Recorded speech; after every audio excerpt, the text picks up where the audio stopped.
السلام علیکم رحمۃ اللہ۔ سورہ آل عمران مدنی صورت، چوتھے سپارے کا 8واں رکوع، آیت نمبر 167 سے 168۔ اعوذ باللہ من الشیطان الرجیم، بسم اللہ الرحمن الرحیم۔ وَلِيَعْلَمَ الَّذِينَ نَافَقُوا وَقِيلَ لَهُمْ تَعَالَوْا قَاتِلُوا فِي سَبِيلِ اللَّهِ أَوِ ادْفَعُوا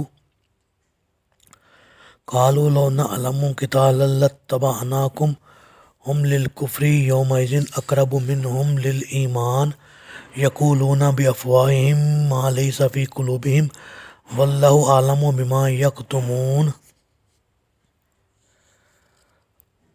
اور اللہ منافقوں کو بھی دیکھ لے، اور جب ان سے کہا گیا کہ آؤ اللہ کی راہ میں جہاد کرو یا کم از کم شہر مدینہ کا دفاع ہی کرو، تو کہنے لگے اگر ہم لڑنا جانتے ہوتے تو ضرور تمہاری پیروی کرتے۔ اس روز وہ ایمان کی نسبت کفر سے زیادہ قریب تھے۔ وہ اپنی زبانوں سے ایسی بات کہتے ہیں جو ان کے دلوں میں نہیں ہوتی، حالانکہ جو کچھ وہ چھپاتے ہیں اللہ انہیں خوب جانتا ہے۔ جی، اللہ کو تو مومنوں اور منافقوں کی صورتحال کا پہلے ہی علم تھا۔ اس قسم کی آیات کا مطلب یہ ہوتا ہے کہ اللہ تعالیٰ ایسی صورتحال پیدا کر دے جس سے دوسروں کو ان باتوں کا علم ہو جائے۔ چنانچہ اس شکست میں بہت سے لوگوں کے پول کھل گئے، اور جو شخص ایمان کے جس درجے میں تھا نتر کر سب کے سامنے آ گیا۔ جب عبداللہ بن ابی اپنے 300 ساتھیوں سمیت واپس جانے لگا تو اسے مسلمانوں نے سمجھایا کہ آج مشکل پڑنے پر چھوڑ کر جا رہے ہو، اگر تم لڑنا نہیں چاہتے تو کم از کم دفاع ہی کرو۔ دفاع کے یہاں دو مطلب ہو سکتے ہیں، ایک یہ کہ مسلمانوں کے لشکر میں شامل رہو، واپس نہ جاؤ تاکہ مجموعی تعداد سے دشمن کسی حد تک مرعوب رہے، اور دوسرے یہ کہ جا کر شہر مدینہ کا دفاع کرو اور مسلمانوں کے گھروں کی حفاظت کرو۔ عبداللہ بن ابی نے مسلمانوں کو جو جواب دیا اس کے بھی دو مطلب ہیں، ایک یہ کہ ہم تو یہ سمجھتے ہیں کہ یہ لڑائی ہوگی ہی نہیں، پھر تمہارے ساتھ رہنے کا کیا فائدہ، ہمیں واپس ہی جانا چاہیے۔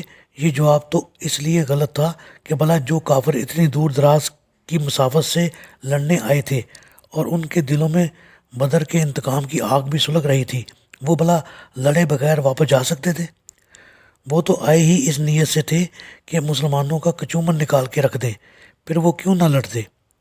اور دوسرا مطلب یہ ہے کہ ہم تو فنون جنگ سے واقف ہی نہیں، پھر تمہارا ساتھ کیسے دے سکتے ہیں؟ یہ دراصل طنزیہ جواب تھا کہ جب ہمارے مشورے کو دخور اعتنا سمجھا ہی نہیں گیا اور اس کے بجائے چند پرجوش نوجوانوں کے مشورے کو ترجیح دی گئی کہ باہر کھلے میدان میں لڑنا چاہیے، تو پھر وہی لوگ تم لوگوں کا ساتھ دیں گے، ہم کیسے دے سکتے ہیں؟ فنون جنگ کو جاننے والے وہ لوگ ہوئے، ہم تو نہ ہوئے۔ ان منافقوں کے دل میں یہ بات تھی کہ مسلمانوں کی اس تھوڑی سی بے سر و سامان جماعت کی شکست یقینی ہے، پھر ہم کیوں ان کے ساتھ ذلیل ہوں اور مارے جائیں؟ بلکہ ان کی اصل خوشی ہی اس بات میں تھی کہ مسلمان تباہ و برباد ہو جائیں اور ہمیں بغلے بجانے کا موقع ملے اور عبداللہ بن ابی کی کھوئی ہوئی ریاست پھر اسے مل جائے۔ ان کے دلوں میں تو اس طرح کی باتیں تھیں، اور بظاہر انہوں نے یہ جواب دے دیا کہ ہم لڑائی جانتے تو ضرور تمہارا ساتھ دیتے، حالانکہ اللہ کو تو سب کچھ معلوم ہے جو انہوں نے اپنے دلوں میں چھپا رکھا ہے۔ الذین قالوا لاخوانہم وقعدوا لو اطاعونا ما قتلوا قل فادرؤوا عن انفسکم الموت ان کنتم صادقین۔ یہ وہ لوگ ہیں جو خود تو پیچھے بیٹھ رہے اور اپنے بھائی بندوں سے کہنے لگے اگر تم ہمارا کہا مانتے تو آج مارے نہ جاتے۔ آپ ان سے کہیے کہ اگر تم اپنی اس بات میں سچے ہو تو اپنے آپ سے ہی موت کو ٹال کر دکھا دو۔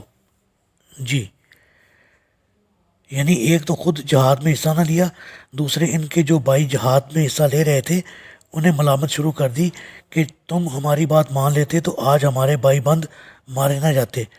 آپ ان سے کہیے کہ اگر تمہیں موت سے بچنے اور بچانے کا طریقہ آتا ہے اور اس پر اتنا یقین ہے تو خود تمہیں موت آئے گی، اس وقت ایسا کوئی طریقہ استعمال کر کے دیکھ لینا۔ ایسی باتیں دراصل اللہ کی تقدیر پر اعتراض کے ضمن میں آتی ہیں، لیکن منافقوں میں ایمان تھا کہاں کہ ان کی ایسی باتوں پر تعجب کیا جائے۔ اللہ تعالیٰ سے دعا ہے اللہ تعالیٰ ہمیں منافقت سے محفوظ فرمائے اور ہمارا خاتمہ ایمان پر فرمائے، آمین۔